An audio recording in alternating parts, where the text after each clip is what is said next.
And once they're determined, you can include them in many parts of the event and the event platform, from presentations in the main session, to linked overlays, to handouts, to things in the chat window. However, within the main watch experience, this might take the form of prominent text, graphics leading to a landing page, which can help your audience respond in an appropriate manner. So these are just some of the things that you need to think about as you create a clear, effective production of your online event. Let's go through the checklist.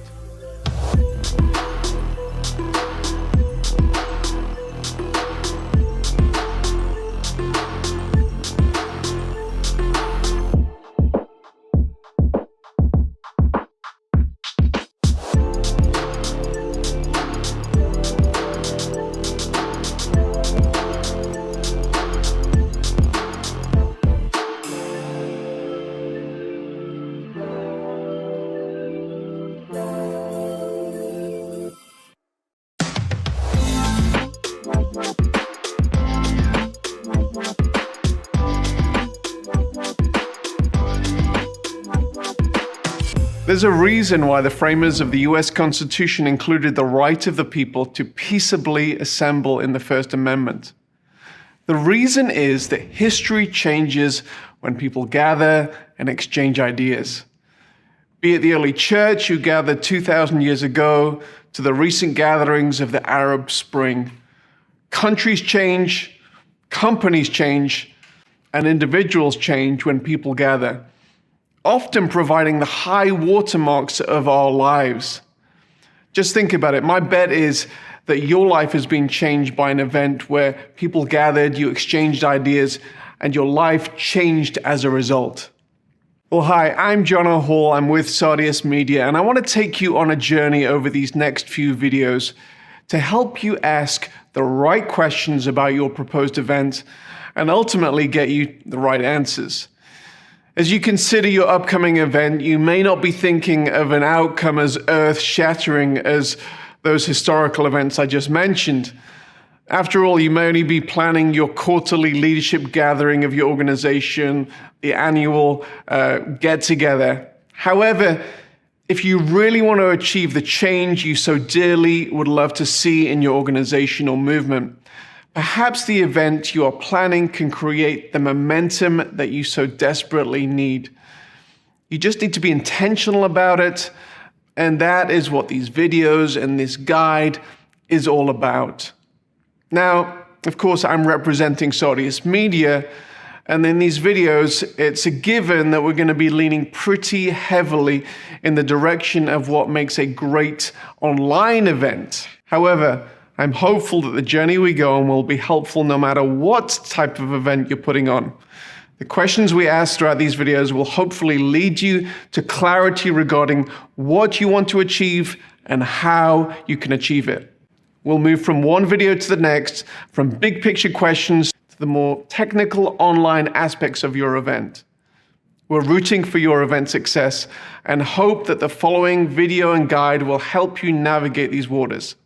I'm looking forward to our time together. Let's get into it.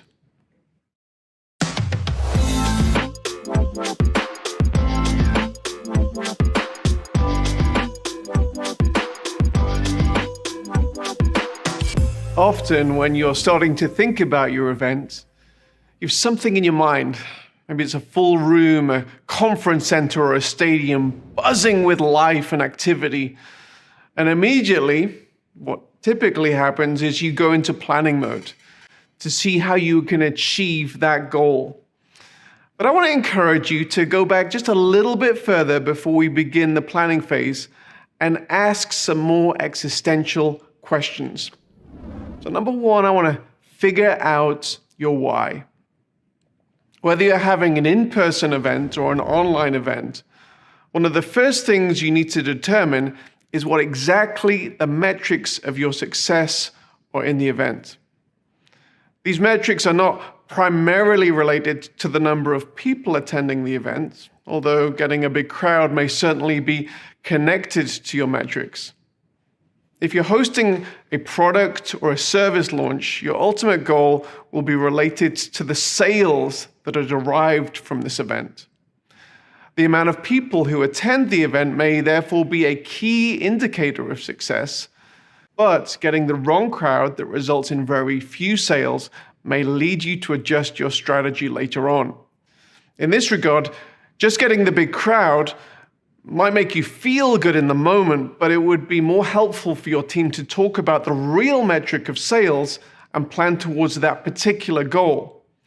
Now, if your goal is to communicate your vision to your super fans, your radical core audience, having a huge crowd with hundreds of thousands of people may surprisingly actually work against your main metric if your audience wants to be addressed as if they are the only one that matters. Including them just as one of the many thousands of the audience may be a bad idea. So I want you to think deeply about the metric of success, whether it's online or in person, and work with your team to achieve that particular goal. Now, let's translate some of these thoughts to putting on an online event. Now, in the TV industry, getting the eyeballs is a key indicator of success. Large numbers are also attractive to online broadcasters as they can result in advertising revenue.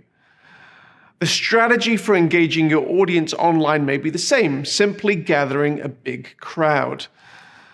And if a simple big crowd is the objective, then maybe the right strategy is simply to go out on all the platforms like YouTube and Facebook. But if you're really honest with yourself and think about it, your goal is probably more than simply the eyeballs. And so when you think about it, there are some limitations